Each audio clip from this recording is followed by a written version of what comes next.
The night air was thick with an unsettling quiet, punctuated only by the distant murmur of voices and the occasional sharp crack of shattered glass. I held Eli close, feeling the rapid beat of his small heart against my chest, a fragile reminder of everything I was fighting for. The blackout had stretched on longer than anyone dared hope, and now the walls of Edenview felt more like a cage than a home. In the dim, flickering light of our kitchen, every shadow seemed to loom larger, every silence heavier. Eli's wide eyes searched mine for reassurance I wasn't sure I could give. "Dad, will the lights come back soon?" he whispered, his voice trembling with a mixture of fear and hope. I swallowed the lump in my throat and forced a calm smile. "We're going to make sure they do, Eli, I promise." But promises felt brittle in a place where control was slipping through our fingers like smoke. The scripted behavior of our neighbors had fractured into chaos, and the enforcers, cold, unyielding, were tightening their grip. Lucas, the man who embodied that merciless order, had made it clear that they wanted me, and they would stop at nothing to get what they wanted. Earlier that evening, Jenna and I had met in hushed tones beneath the skeletal remains of what once was the community center's grand lobby. The room still smelled faintly of burnt circuits and stale fear. She had laid out the plan, while some of the group worked on disabling the remaining control nodes. I would draw the enforcers' attention away, sacrificing myself to give them the window they needed. "Mark, it's dangerous," Jenna had said, her eyes reflecting the wavering candlelight and a fierce determination. "But if anyone can do it, it's you. Eli needs you, but right now he needs you to be brave for all of us." I nodded, the weight of her words settling in my chest like a stone. I thought of Eli's face, the way his small hands clung to mine when the world felt uncertain. My heart ached, but there was no turning back now. The confrontation came with the first light of dawn. I stood at the community center's gate, the heavy metal cold against my palms, waiting. Lucas approached, flanked by two silent enforcers, his expression unreadable but his eyes sharp and unyielding. "Mark," Lucas said, his voice low and authoritative, "surrender yourself and we can ensure your son's safety. Resist and you risk everything." There was a pause. The world felt suspended in that moment. I looked past him, toward the shadows where Jenna and the others waited, ready to act once I was taken. The sacrifice was clear. The choice was mine. "I surrender," I said, my voice steady despite the storm raging inside me. The enforcers moved swiftly, binding my hands with cold restraints that bit into my skin. Eli's small fingers brushed my cheek, his eyes shimmering with unshed tears. "Be careful, Dad," he whispered. A surge of fierce love and desperate hope flooded me. "I will," I promised. As they led me away, the first pale rays of sunlight spilled over Edenview's gates, casting long shadows that stretched like fingers reaching for freedom. In that fragile light, I held on to one truth, that sacrifice, however costly, was the spark that might ignite our salvation. But as the gates closed behind me, I couldn't shake the gnawing question, was this the beginning of our rescue, or the prelude to a deeper darkness? And in that uncertainty, the fight for Edenview's soul surged onward. The acrid scent of smoke filled the air, mingling with the harsh shouts and clattering of overturned furniture in the community center. Shadows flickered across the cracked walls as the last remnants of Edenview's fragile peace shattered in a violent crescendo. Mark's heart pounded fiercely in his chest, every sense tuned to the chaos swirling around him. His gaze locked with Marcus's, a man whose very presence seemed to harden the room into a battleground. "This ends now," Marcus growled, stepping forward, muscles coiled like a predator ready to strike. his scarred face twisted in a sneer, eyes blazing with the ruthless hunger for control. Around them, voices rose in anger and fear, neighbors divided into factions that once were friends. The community's collapse had become a war, fought not with armies but with fists, weapons, and desperate wills. Mark tightened his grip on Leela's small hand, feeling the tremble beneath his own. His son's wide eyes searched his face for assurance, for safety. He knelt down, voice low and steady despite the turmoil. "Stay close to me, kiddo. We'll get through this." Leela nodded, clutching his father's jacket with all the innocence and bravery a child could muster. The sound of a gunshot cracked through the air, sharp and terrifying, followed by a chorus of screams. The room erupted into chaos once more. Evelyn moved swiftly through the crowd, her sharp eyes scanning for threats. She confronted Derek, whose cold gaze betrayed no hesitation. "Put the gun down, Derek. This isn't the way," she urged, voice firm but pleading. Derek's hand hovered near his concealed weapon, his expression unreadable but charged with menace. For a tense moment, the world seemed to hold its breath. The standoff broke with a sudden surge of movement. Fists flew, shouts turned to cries, and Mark found himself at the heart of the storm. His instincts screamed to protect Lila, to shield him from the violence consuming their home. Blood splattered across the floor as punches landed and bodies collided. The lines between friend and foe blurred in the desperation to survive. Amid the turmoil, Mark's mind raced. Every choice carried weight, every action a risk. Could he maintain his humanity in a place where order was a memory and trust a fleeting illusion?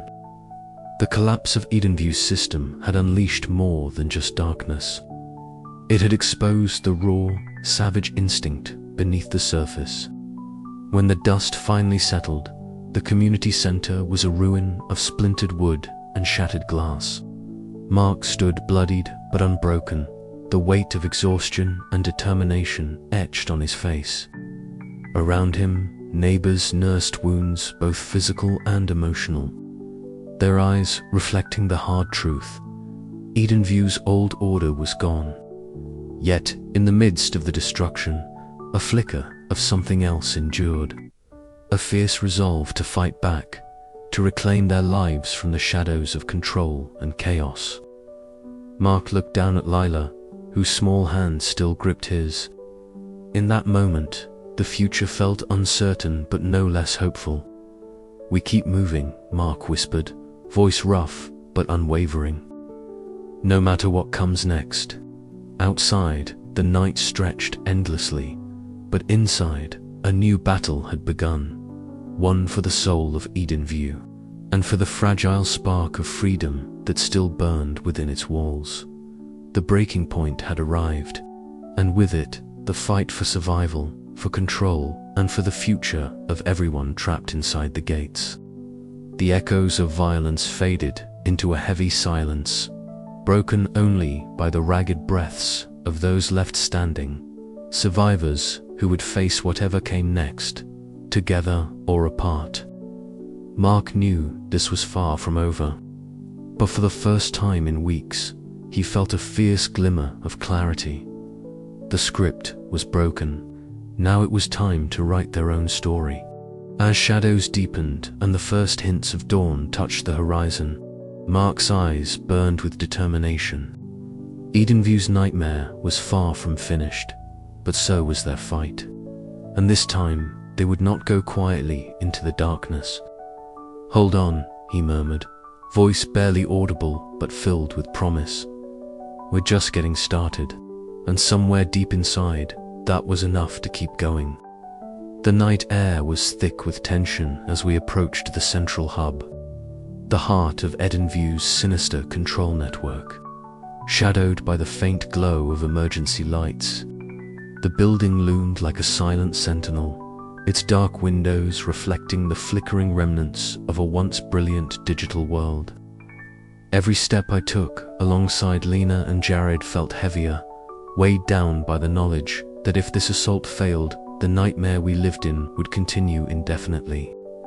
Eli clung to my side, his small hand wrapped tightly around mine. His wide eyes scanned the fortress-like structure, blending curiosity with a spark of bravery that belied his age. I could feel his pulse against my palm, steady but quickening. This was more than a mission. It was a fight for his future. Inside, the air was stale and cold, tinged with the metallic scent of machinery struggling against shutdown. The faint hum of power thrummed beneath the floorboards, a reminder that Edenview systems were still alive, still fighting back. Lena led the way, her portable terminal flickering as she connected to the hub's network. Her fingers danced over the keys with practiced urgency, each stroke a battle against the complex digital defenses designed to keep us out. "Almost there," she muttered, sweat beading on her brow. The emergency alarms began to wail intermittently, echoing down the sterile corridors. The red warning lights cast long, jittering shadows, making the walls seem alive with menace. Jared moved ahead, his imposing figure a shield against the unknown. When the automated defense drones swarmed out of the vents, their metallic bodies glinting ominously, Jared didn't hesitate. He met them head-on, his fists and makeshift weapons clashing with cold steel. The sounds of combat grunts, clangs, and the mechanical whir of drones filled the air, a chaotic symphony underscoring our desperate mission. From my position near the control core, I held Eli close, whispering reassurances I hoped he could believe. The core's screens flickered wildly, shifting from cold blue to urgent red warnings. Every second felt like a lifetime as Lena fought the last firewall, her voice strained but resolute. "Got it?" she finally exclaimed, the terminal emitting a sharp beep. The digital chains binding Edenview's residents began to unravel. The smart systems powering our captivity started to collapse, their grip loosening. Relief washed over me, but it was tempered by the knowledge that freedom meant uncertainty. The order we had known was gone, replaced by a raw, uncharted reality. As the hub powered down, the silence that followed was profound. A moment suspended between the end of control and the beginning of true autonomy. Eli looked up at me, hope shining in his eyes. "Dad, is it over?" I smiled, pulling him close. "It's just the beginning." Outside, Edenview's gates would soon open, but the real challenge lay ahead, rebuilding trust, reclaiming freedom, and facing whatever shadows remained.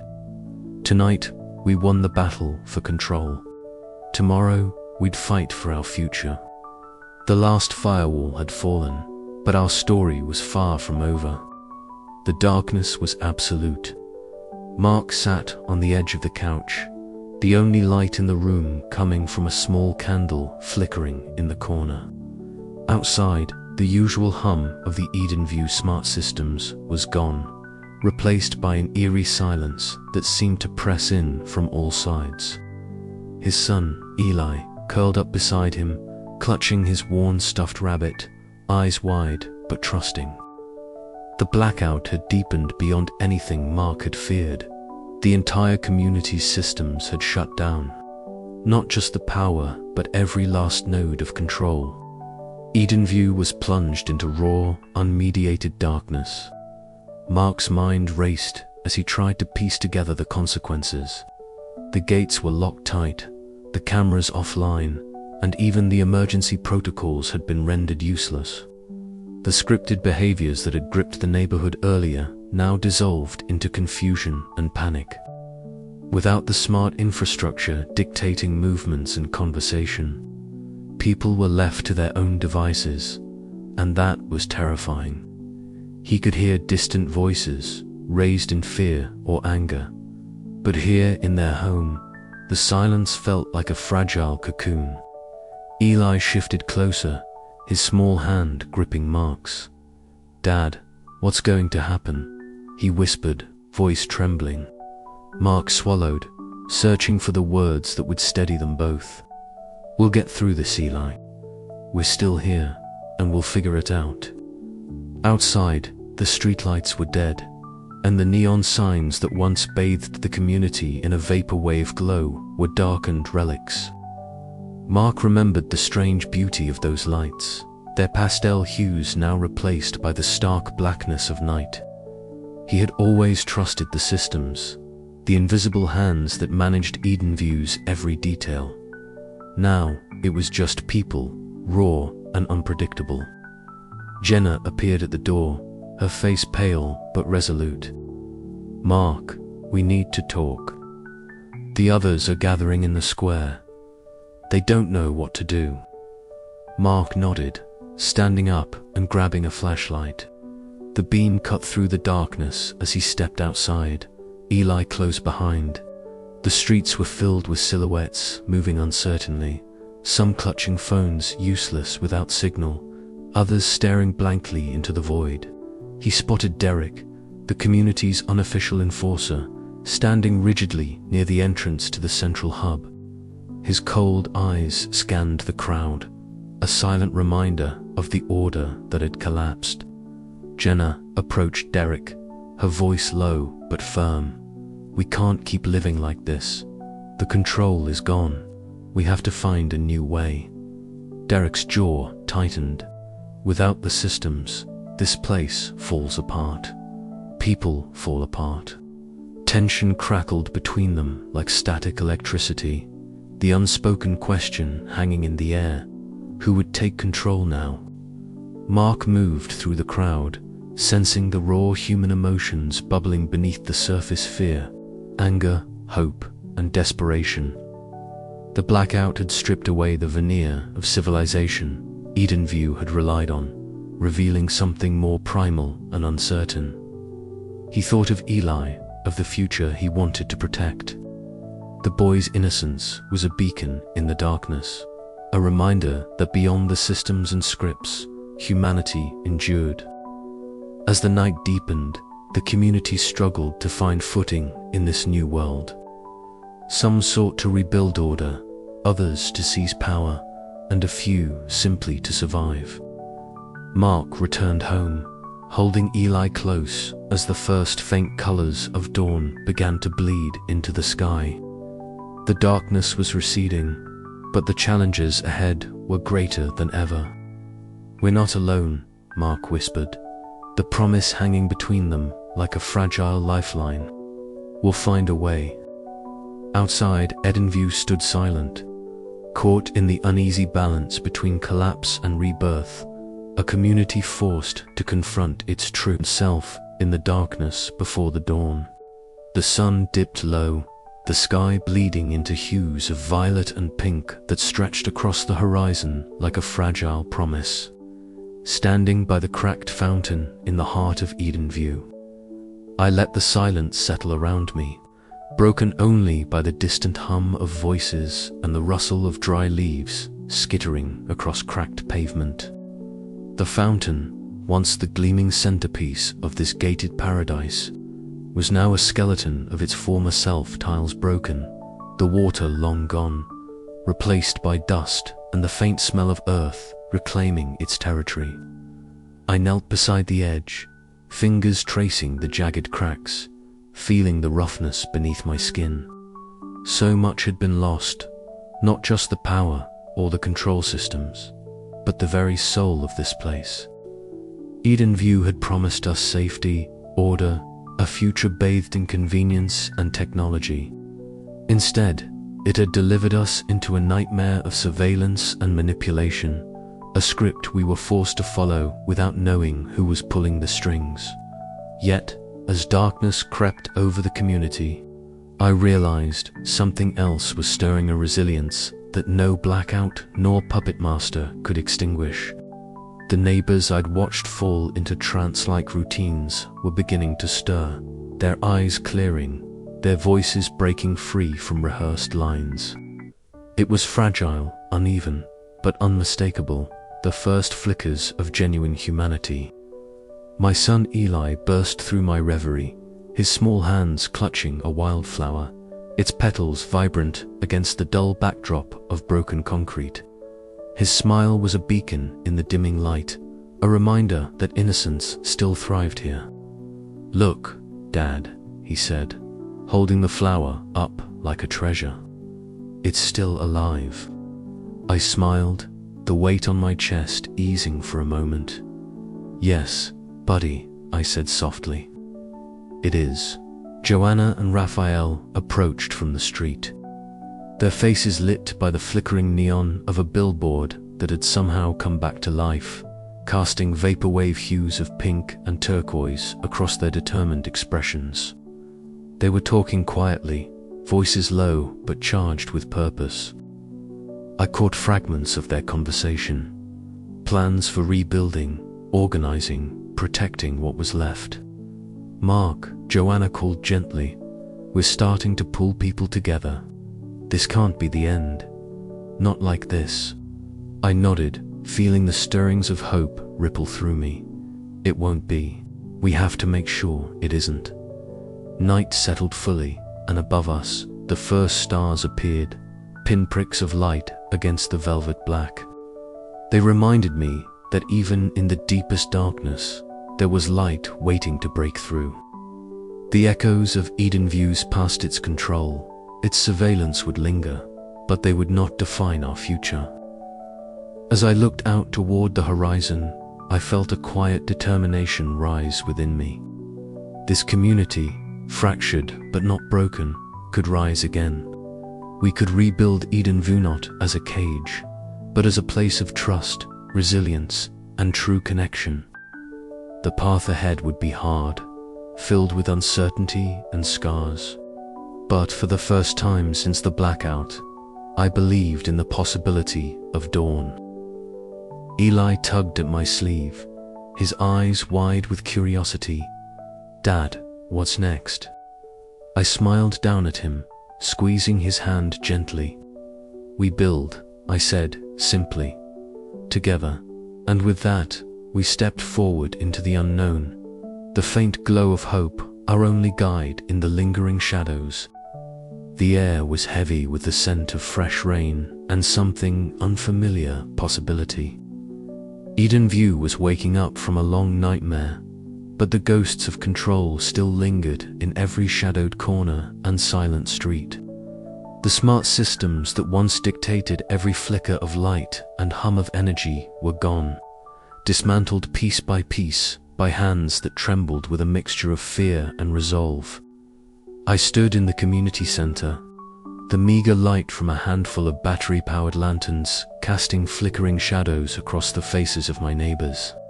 Our eyes met in the dimness, searching for a spark of hope, a sign that this new chapter might not be as dark as the one before. "We're not just survivors," I told them, voice steady despite the knot in my stomach.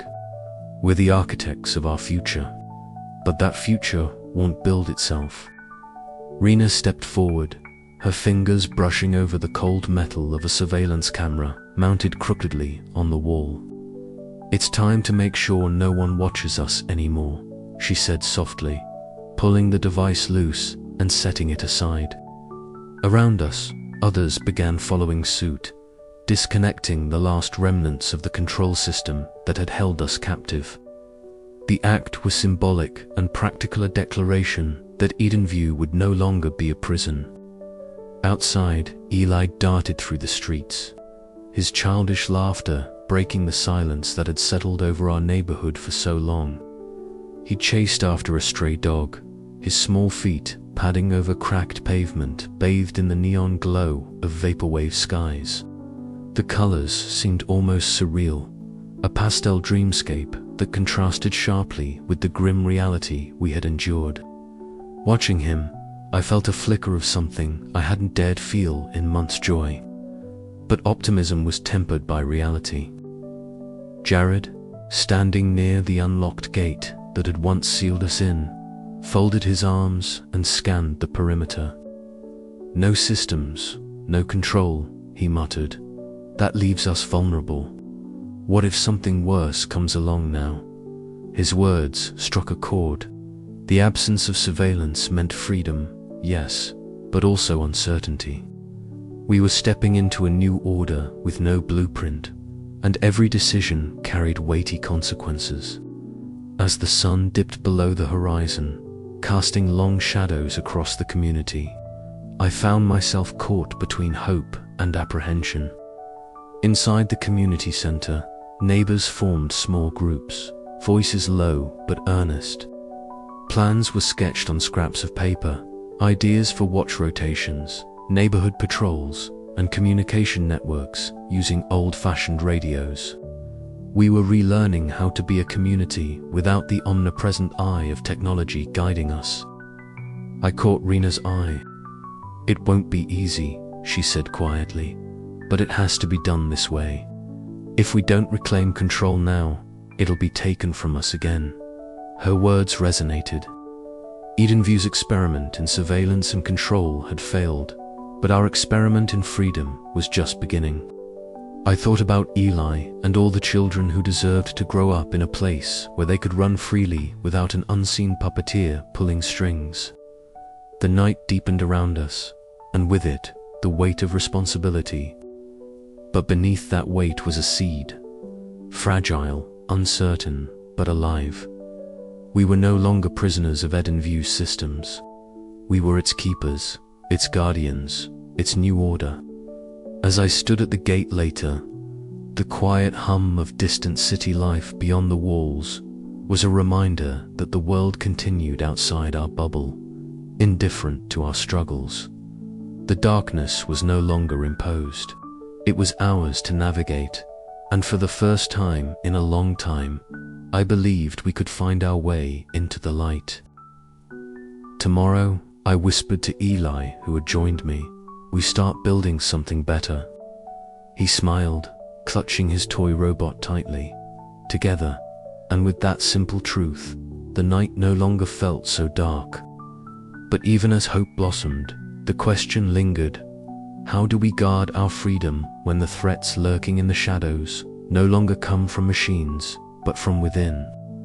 The new order was fragile, and the future uncertain. Yet, it was ours to shape. And that was everything.